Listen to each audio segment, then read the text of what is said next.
Hello, I'm Michael Kurland, CEO and co-founder of Branded Group, an award-winning facility maintenance and construction management company that services multi-site commercial properties such as retail, restaurants, healthcare facilities, and educational institutions. Welcome to the Be Better podcast. Each week, I interview thought leaders from a variety of industries who will share their stories and the lessons they learn as they strive to be better for their clients, partners, employees, and their community. Are you ready to be better? All right. Welcome, everybody, to another episode of the Be Better podcast. I'm your host, Michael Kurland. Very excited today. We have Monica Kang, founder and CEO of Innovators Box and author of Rethink Creativity. Monica, welcome to the show. Please introduce yourself to the audience. Thanks, Michael, for having me. Great to meet everyone. I'm Monica, currently based in DC, born and raised in DC, traveled quite a bit, but really excited to be here because I think culture, leadership in the workplace is something that I've been passionate to rethink and rekindle because I've worked in a lot of different industries. So while I am an entrepreneur and now specialize in innovation, culture, leadership, and team development, before that, I've been in a few places, think tank, nonprofit, government, international organization, a newspaper agency in 3 different continents, and most previously was in nuclear weapons security, and really got me thinking about how do we rethink about how we engage in the workplace, think about what it means to be fully alive. And so really excited for this conversation since, this is also quite a bit of different time. We're thinking about all of that as we work remotely more. Yeah, absolutely. Like I said, we're super excited to have you on, and you just named off pretty much every industry that I could think of. So you do have a lot of experience out there. And I'm sure, especially doing some stuff in the government and nuclear, you probably didn't have the best culture, if I had to guess, right? It was a little more rigid. Well, that's the thing that is interesting is that, I think at the end of the day, every industry has its own stigma, right? So government, nuclear nonproliferation, in other words, nuclear weapons security, international organization. I'll be honest, there's a lot of procedures, there's a lot of processes that could feel like it delays certain things, but they're also there for a reason. And I think in entrepreneurship and innovation, sometimes we lack some of that structure, which could also be a concern, let's admit it, right? You ideally want to balance it both. And so the number one lesson that I really walked away from working in these industries is that, yes, some part of the myth and I guess the perception is true, but at the end of the day, it's also not, because what really makes a difference is the individuals. Like, even if, let's say, as a department, there might be something slowness. If you have an amazing boss, if you have an amazing team, your world and days are hugely different than somebody who does not have that. And then also, as a result, if that leader is the department head, for sure that department, regardless of whatever industry you're in, is going to be hugely different. And so that was one thing that I think I've always been reminded at the end of the day. It doesn't matter what industry you're in. There's always going to be some kind of industry, kind of culture that people are used to, but people who are innovative, going out of their way or looking out for their people, always looking for new ways, they always exist in all of these. And thank God we have multiple people interested in multiple industries that they exist. And so, there's a ton of amazing people in the government, which is why I'm still in DC. Yeah, no, I love your enthusiasm. You're like infectious. I'm getting so jacked up right now. Like, I want to go do some culture leadership stuff after we get off this podcast. But to your point, like I was just recording another podcast earlier, and we were talking about similarly, if I existed, and I consider myself a culture, expert or a thought leader in that era. Realm. And we were saying if I was at Branded Group and with employee A, we would have one like kind of experience. And if I was at totally, like if I was in government and I was leading over in government, it would still be a totally different experience. It would probably be similar, but it would just because the industry is different, right? So very interesting stuff. So the one thing we've been doing remote this season has been remote culture, culture from a remote place during COVID. And I've had numerous guests on, and the thing that we keep landing on over and over and over again, and it's not even on purpose until today, now it's on purpose, is burnout. And so we're talking about burnout because, you know, you're working from home, you have no work-life separation, you have no on-off switch, you have no one policing you on what, you know, you've been on your computer for 20 hours or 8 hours or whatever the case may be. So, and then when with your downtime, there's nothing else to do except Netflix and alcohol or whatever it is that you're doing to escape, right? To try and pass the time, read a book, whatever.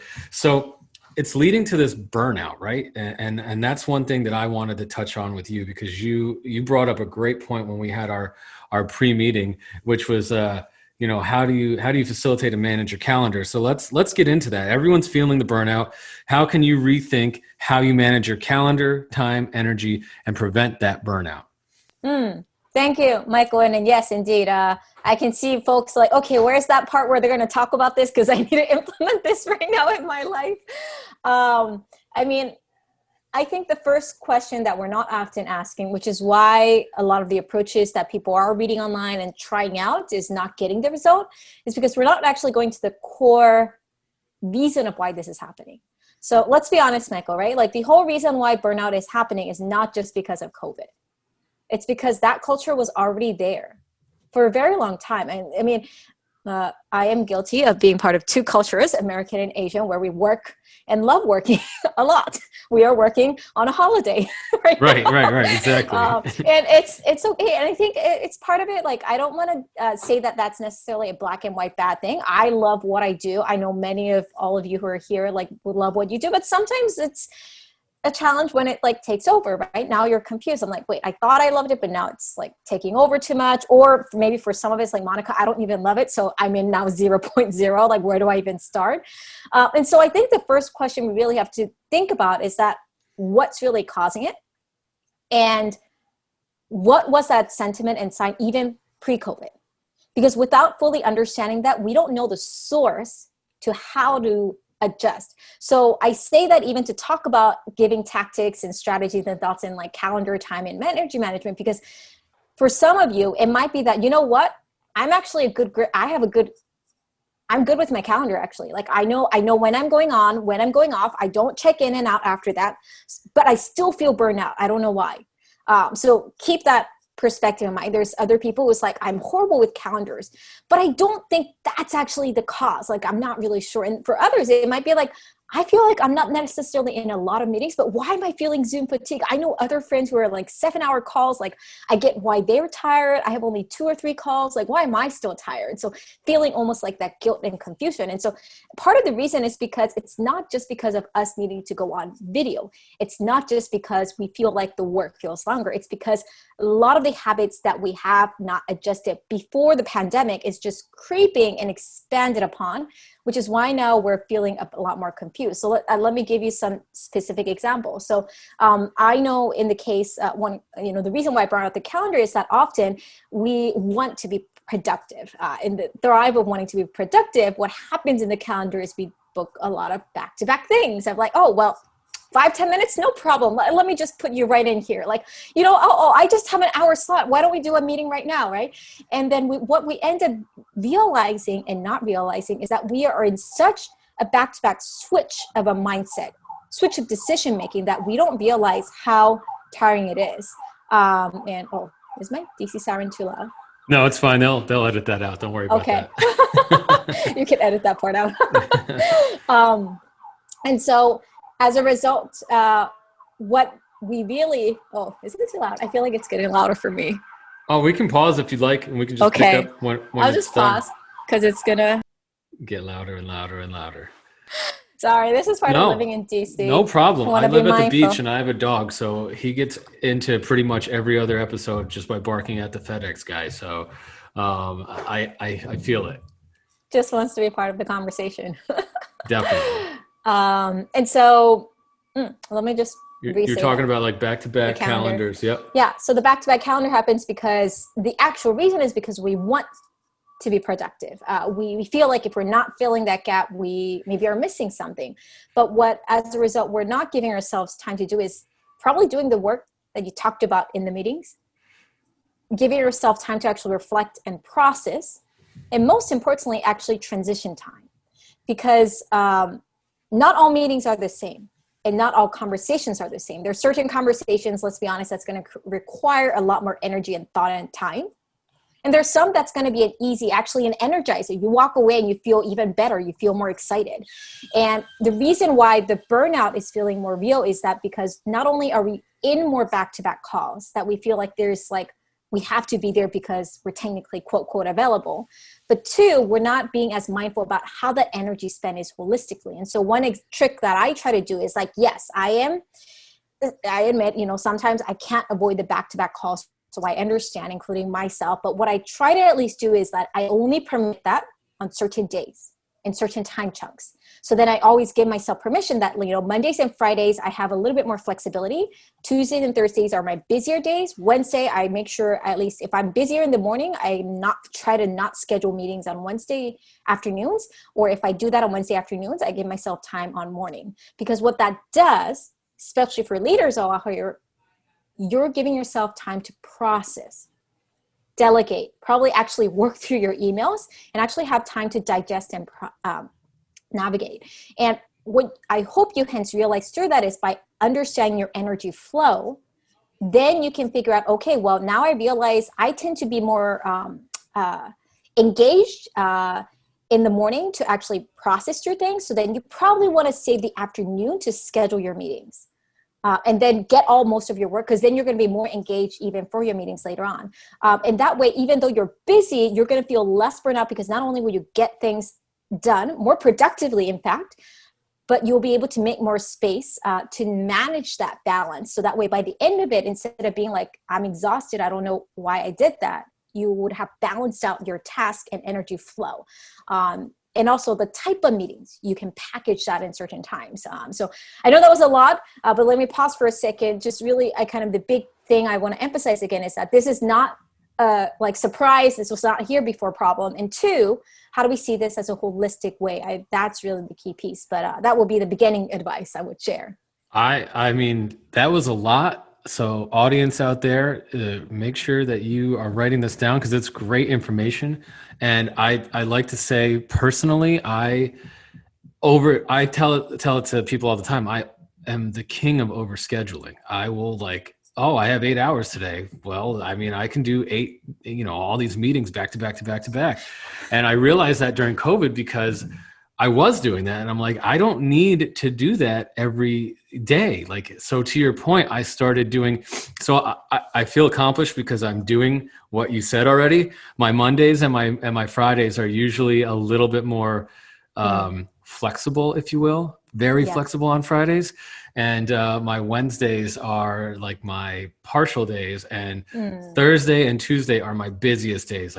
That's the day those are the days that I overschedule. So I'm already taking that advice and I didn't even know. So kudos to me. Yes. And if you probably noticed, that influences how you then plan, again, your projects, your timeline, your delegation, and then you can be more realistic.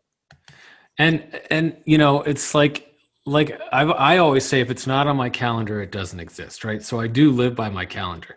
But I think, some of the stuff that you were also that we were talking about with the burnout is you said you have it on your calendar, but you don't know when to start or stop, or you're working these extra hours. My biggest problem when COVID started was it just became so convoluted, right? I woke up in the morning, I would do my workout, I would jump on the computer for 15 minutes. I would stretch. I would jump on for 25 minutes. I would have my coffee.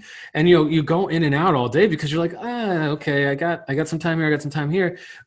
And this is also working around all the time that I did have already scheduled. And next thing you know, it's 6:30 and I'm still checking my emails and I'm still responding to things. And, that's not so sustainable. And to your point, is that what we were doing before COVID happened? Probably, right? I was probably doing that because, we all have some sort of a smartphone at this point, right? Unless you're my father. And so you're able to check. We love all the fathers out there.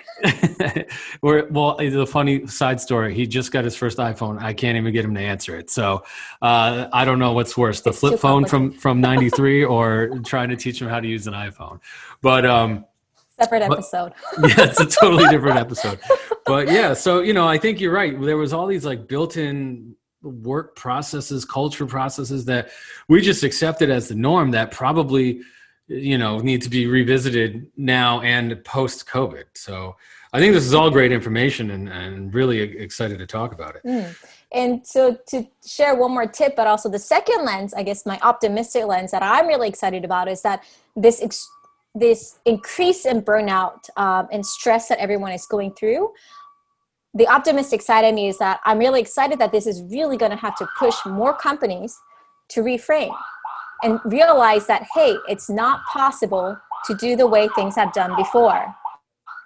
Because it's not realistic. It wasn't, but now we clearly know it was not the case. And so that's one piece. The second thing, as a result, what I found really helpful in addressing that specific thing that you said, okay, even though I was being mindful of my calendar, what else is the tip of habit? I think if we build in habits, setting even consistent time. I know I've heard there's a whole series of articles about fake commute, right? Like people miss having like a commute routine. There's power to that, because what happens in our brain is that we have moments where we probably don't need to make any decisions. That's probably when our commute, we get on the bus, we drive to a certain place, we're used to it. So it's like almost like we zone out and we're like just like mindlessly present, but like not really needing to think too hard. That time has been significantly reduced. And so you want to build in that routine. So whether you call it a fake commute or you morning or evening routine, building that in of like, this is when I consistently maybe read, but I'm going to respond to the emails then, or I will schedule my emails to go out then, because or this is when I do deep work versus this is when I'm going to like not answer anything and just focus on being present, look at outside in the window, screen break, or take a walk. And you build that in your routine. And if it helps calendar people, just block it in your calendar and say, this is my lunchtime.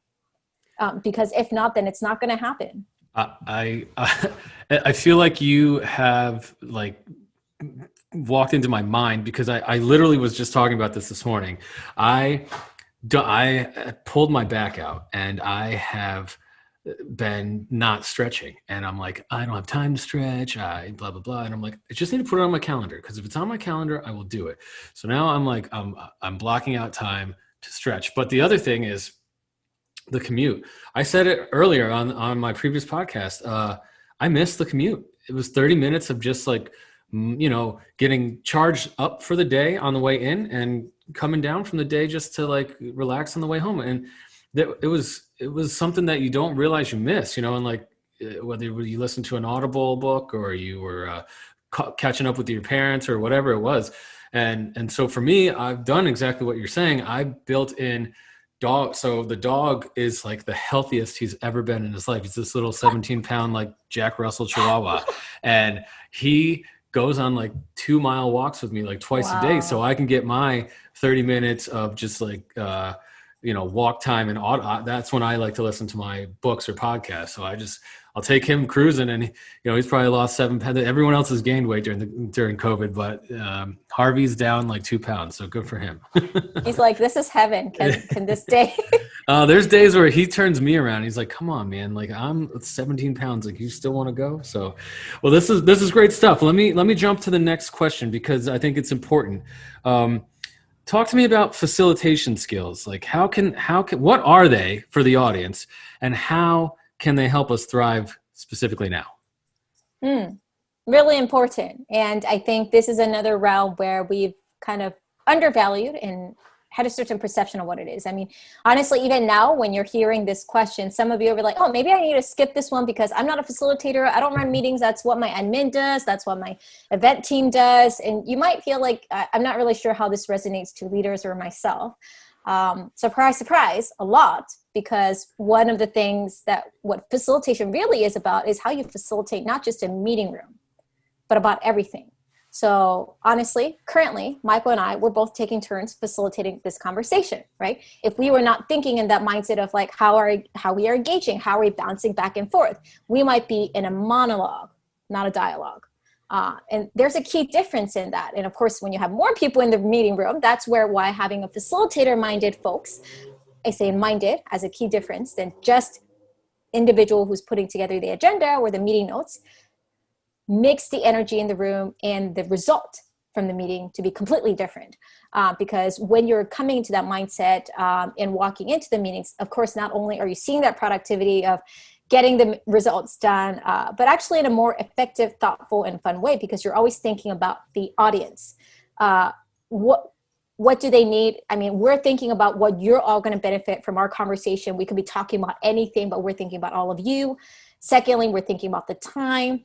And so when you know how to actually master facilitation, not again, just as putting together an agenda, but that holistic thinking, then you start to realize how you implement that in everything else, which is not only your meeting, but also how you probably manage your people. I think about all the time how I'm facilitating my energy and flow when I'm speaking and delegating with my teams and other stakeholders, because you have in your calendar and energy probably 100 or 20, 30 people at a minimum keeping track of. That's you actually facilitating in your brain. Okay, who do I need to make sure I follow up? Who do I need to make sure I email today, but not too soon? Okay, no, I emailed that person yesterday, so no, not today, but I need to send maybe tomorrow. But I'm too tired tomorrow, so maybe can I schedule it for tomorrow? Like, those are all decisions you're making unconsciously. And so having that facilitator mindset means not only do you now use that very tool, you navigate the room, creating a safe room, looking out for all these multitude of voices and finding commonality, you do that for your projects. You do that with how you manage your people, manage your communication. And that's why over time, it reduces burnout, because now I feel less stress of needing to talk to 100 people, because in my head, I'm just facilitating those conversations, whether email, Facebook chat, WhatsApp, like textbook messenger. I allocate my time and energy of like, this is when I'm going to engage with these conversations. This is when I'm going to go back to. This is when I'm going to make sure I give certain answers, and this is when I'm not. And that puts me more at ease when I show up, instead of me being stressed and feel like I need to immediately address. And that's one of the key things you see that's being different for those who are.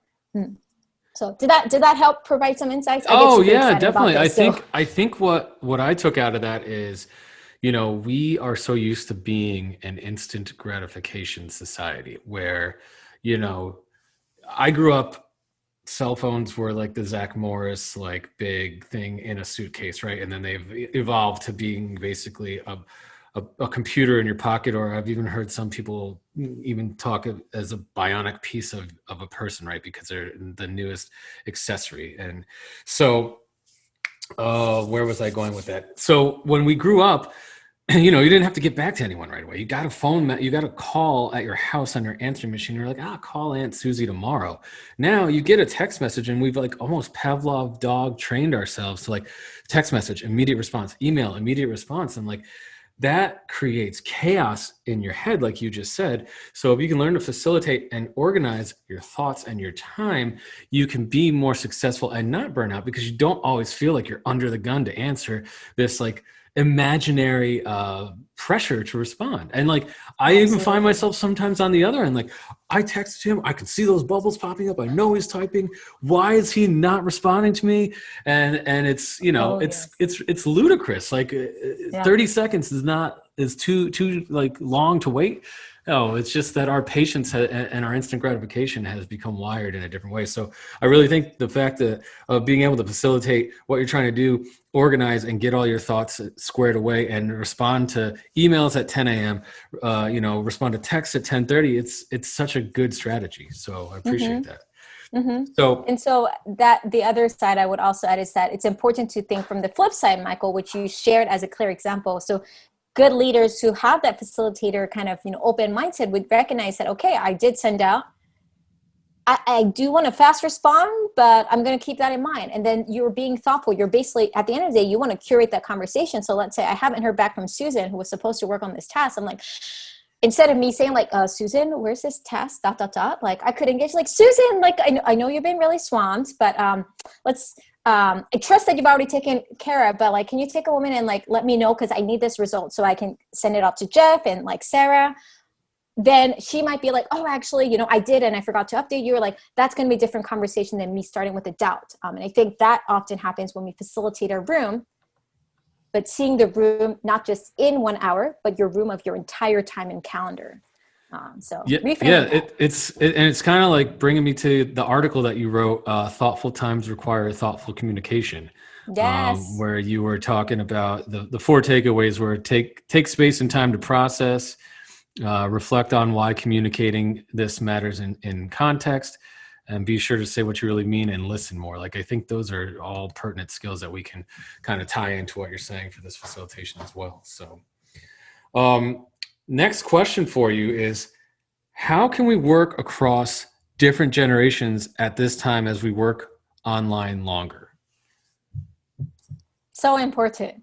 Again, another example of where I think this has been an opportunity to think about this more deeply than before. I think before we've thought about it, some have done well, but now we're all needing that we need to do it more, because I think the additional stress we're seeing is that, might be kind of accidentally kind of touched upon it, but we talked about technology as a good example of your father, that you brought up, like, hey, this is how my father's using the phone. That's the experience in all of our workplaces. Everyone's experience and comfort level with technology, different softwares, adaptation to change is different. And while it is also personality and like individuals, a lot of it's also generational, because we grew up with different cultures of technology. We're used to different security and privacy matters. And because of that, the way we communicate, the way we expect when response should happen, the way we write emails and call is different. And so during this time, as we work online, I think it's going to be even more crucial why we have to listen more and really start with that empathy and compassion, because instead of doubting, like, why did so-and-so didn't get back to me, and like maybe wondering, like, you know what, last time they also was a little late, but like maybe they're having difficulty logging in. Could you maybe take a moment and check in with them and say, hey, I know Jeff last time, had some hiccups. Like, can I help you? Like, and it might be like, oh, thank God, Monica. Like, actually, I'm always 5-10 minutes early, but somehow the system, I don't know how to do it. And I don't really want to talk about it because, like, I don't want to admit. So Right. You never know. Somebody might just really need that help, and vice versa. I wouldn't undermine the opposite. Just because somebody's quote, quote, younger generation doesn't mean they're only always tech savvy. They're going to also have areas where other older generation would appreciate because of the work experience.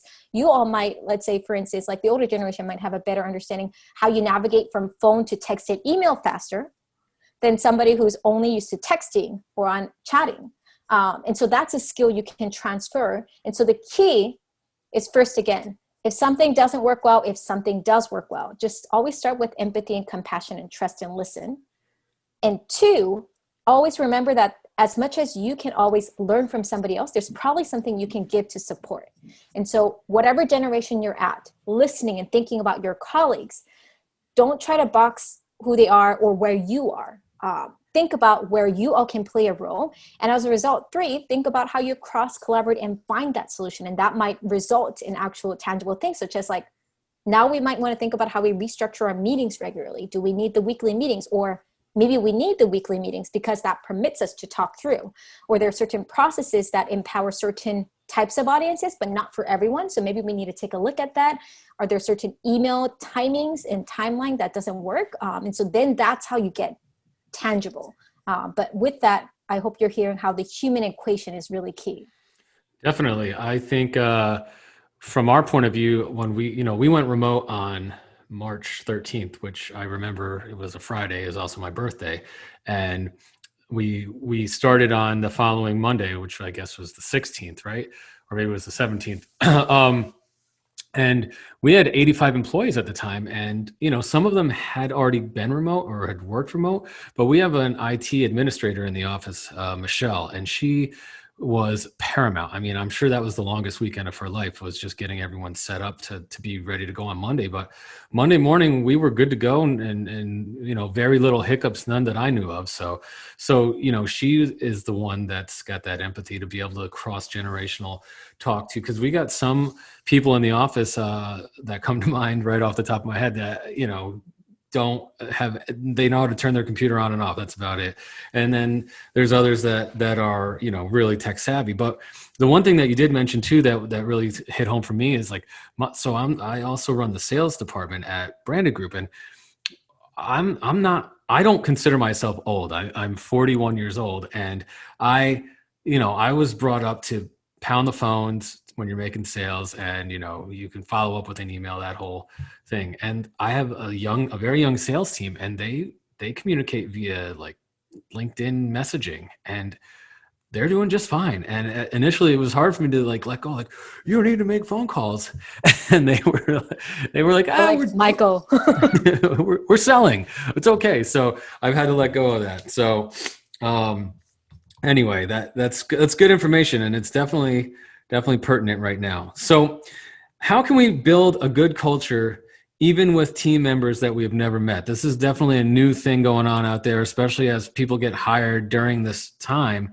And we used to have an onboarding committee. They would come in, they would get shown around. This is Jeff, he's new, get taken to lunch. And now we can't do that anymore. So how do we build that culture, keep it going with new team members? So the first thing I would share is start with what you're used to, but try to see how you digitize that.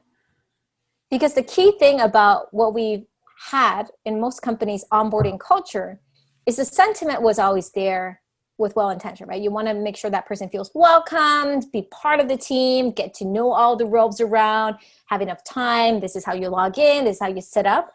But since you can't do that in person, how do you use the digital and, I guess, like packaging mail service as a hybrid for people to feel that? And that's when the design part could bring fun. And I think actually, I guess the voice in me is like, okay, how do we make every situation with the opportunity voice? The opportunity is that now they're going to receive things in the comfort of their home. So maybe part of the onboarding, I know some folks are now even thinking part of the care welcome package, they even send like packs of PPE. I'm like, hey, this is how much we care. We care about your safety. So we're going to send half of PPE so that you don't have to buy even, and your tech supplies. And like, these are a list of names that you should connect with. You have like back-to-back schedule calls to welcome and connect. And really thinking about, at the end of the day, whatever budget or bandwidth, I know some company, we all come from different bandwidths, and people might be like, well, I don't have the bandwidth to mail things. That's like not possible right now. You can always still find approaches that align with your company culture and routine that work successfully, as long as your intention is consistent. The welcoming, how do I make this seamless for both parties? Because if there's friction, then it's not going to be fun for somebody, as Michael said, it's not going to be fun for Michael or Jeff, who's welcoming the other colleague, or the other colleague, because they're going to sense it. There's something weird about the digital space. We somehow sense the energy a lot more visibly. We can see if somebody's unhappy or happy.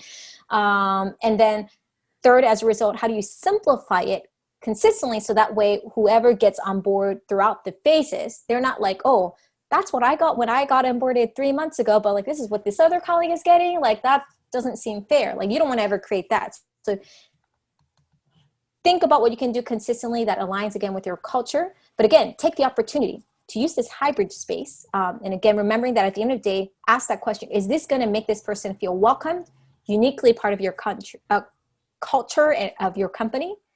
And 3, as a result, that it aligns with your brand and what you offer. And I know, again, as a result, sometimes certain companies give their company voucher and say, hey, like if you're, a spa massage company, like we'll let you do it. So that way you can get some self-care during this time, and be creative and have fun. Use this time to think about, what do your people really need, and reward them. I think you just gave me a great idea. So like I was mentioning before, we have a staff ambassador program where you get your first day, you go to lunch with them and all that. And I think what we can do with that is, have the staff ambassador make time to have lunch with the person virtually and do like a Uber Eats or a voucher, whatever the case may be, order it in and cover it for them. So that's great. Great idea. Great thoughts. Mm-hmm. So last question. Well, I got 2 more questions, but this is the second to last question. How can we stay creative during the pandemic? What are your thoughts on that? Lots that we probably can't cover all of it, since that is the core work that I do. But I'll simplify in, I guess, 2 or 3 things. 1, remember why you want to be creative. So for some of you, it might be that, okay, I want to because I don't remember the last time and I like crave for it. Maybe that's your why. Okay, then remember that why and make sure, again, how you build in your structure, your existing calendar, how you bring in that energy. For some of you, it might be that my work requires to be creative, but I don't know how. So then think about that intention and see how you design. But whatever your why is, that's going to be important to remember. And I encourage you all to connect that why, not only just professionally, but also personally, because this is such a great time for us to think about how the duality overlaps, because there is really no just work version of Monica and life version of Monica. I should be the same version wherever you are, which means if I want to be creative at work, me being creative in life is going to influence how I show up in work, because now it's literally on the same screen.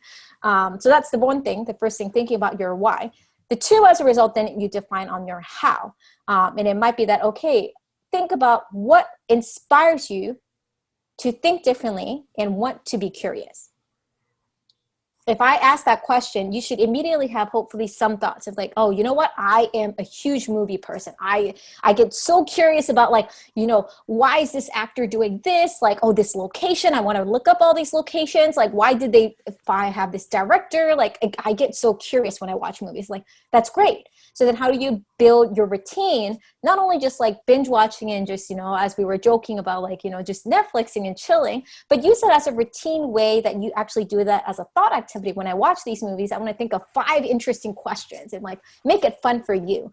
Or it might be that you use that insight to do in a different activity, because maybe the questions are coming to mind because movies take you to another location. So maybe you can take a walk around different neighborhoods and ask, oh, I wonder why, you know, that building that's always under construction, I wonder why that's going on. Or like, why is this neighborhood more like red colored building than the others? Like, I wonder if there's any regulation. Like, the key is you want to keep doing both at work and routine, simple but intentional exercises that keeps you in a curious mindset, because as a result, 3, it will help you spur to ask more questions, be open, and to trying something different, as a result, keeping you open to try something different in the workplace. And that's so huge because let's admit, we are all doing so many new things. And when we don't intentionally exercise our creative thinking muscle, we're going to feel tired.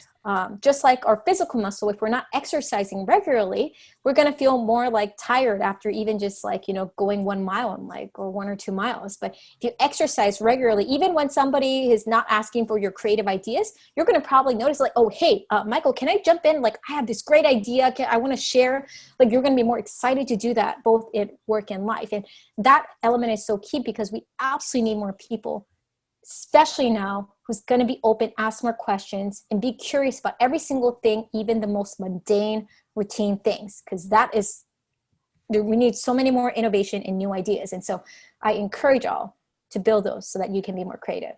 I think you touched on a really key word, which was inspiration, right? You got to find the inspiration, and without inspiration, there's no creativity. So especially during these times, like you said, make it a game and cross it over from your work life, the convoluted life that is now what we live, but from your personal life to your work life, and just be able to stay inspired and be creative. I really like that. So this is the last question that we ask all of our guests. What do you consider yourself to be an expert at, and what advice do you have for our audience on how to become an expert at said thing? There's no right or wrong answer. I guess I wear many hats. I'll list some of the hats, but I'll emphasize on one in particular. So that way then it'll be easier. I am an expert in creativity, essentially really in the creative mindset, culture development, and leadership program development, and delivering that with facilitation. To be an expert in culture, in creativity development, and development in regards to like how you build programs.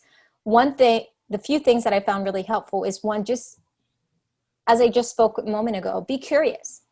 Because at the end of the day, yes, there are people who are doing this, and, you know, there are doctor's degrees or organizational development, psychology. But what I hope you realize is that that's not the only way you learn how to build better programs, how to ignite your people, engage, and build a culture that's different. It starts by actually understanding what does your people really need and being curious about it. And so don't just rely on the theories and the framework, really go out and experience people and think about how that's making you feel. Like, ooh, I noticed that when they didn't say hi, I felt really left out. I asked a question and nobody responded to me. That was not fun. Like, take that all as a reminder of like, that's absolutely something that probably your colleagues also would not appreciate. So then how do you design a workplace, design a work culture where people would step in and like, oh, hey, we haven't heard from Monica who asked the question. Can we just make sure we circle back? Like, oh, I'm going to feel so much more welcome, instead of like somebody completely slams the door and like, okay, now why am I going to even bring up a new idea? Because nobody cares about what I say. And so that curious mindset, that willingness of really wanting to understand, and that drive of wanting to understand how program designs actually built on psychology and human joy of learning by doing, that's when you can build something amazing, and not just like cookie cutter, framework, copy theoretical. And so that's what I would encourage everyone to do more, and find the way you like to learn. Well, that's great advice. Appreciate that. And we really appreciate you coming on the show. This has been very informative. I've enjoyed our conversation. If the audience wants to get a hold of you, where can they find you? Thank you first for having me. This has been fun as well. I always get so energized just thinking through all these questions. I hope it was helpful for everyone. A couple places. One, feel free to reach out to me via LinkedIn, Monica H. Kang at Innovators Box. Find me on LinkedIn. That's often one of my favorite ways to stay in touch with many of you. You're welcome to email me at info@innovatorsbox.com.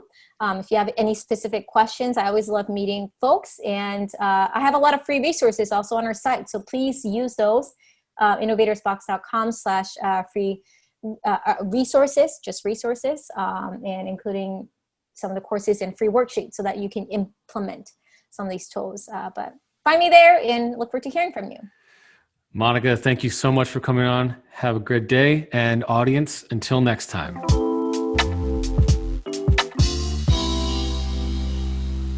Thank you for tuning in. I hope that today's episode inspired you to become a purpose-driven leader in your career or your community. There's no doubt that when we lead with purpose, we can change lives. If you enjoyed today's show, I'd be grateful if you would take a moment to rate us on your preferred listening platform.